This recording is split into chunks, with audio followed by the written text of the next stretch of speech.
ক্ষমতার জন্য কে মরল কে বাঁচল তা শেখ হাসিনার কাছে কিছু না বলে মন্তব্য করেছেন বিএনপির জ্যেষ্ঠ যুগ্ম মহাসচিব রুহুল কবির রিজভী।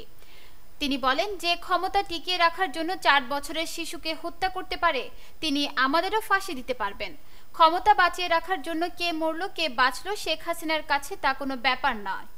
শনিবার দুপুরে কুমিল্লার মেঘনা উপজেলা বিএনপির দ্বিবার্ষিক সম্মেলনে তিনি এসব কথা বলেন।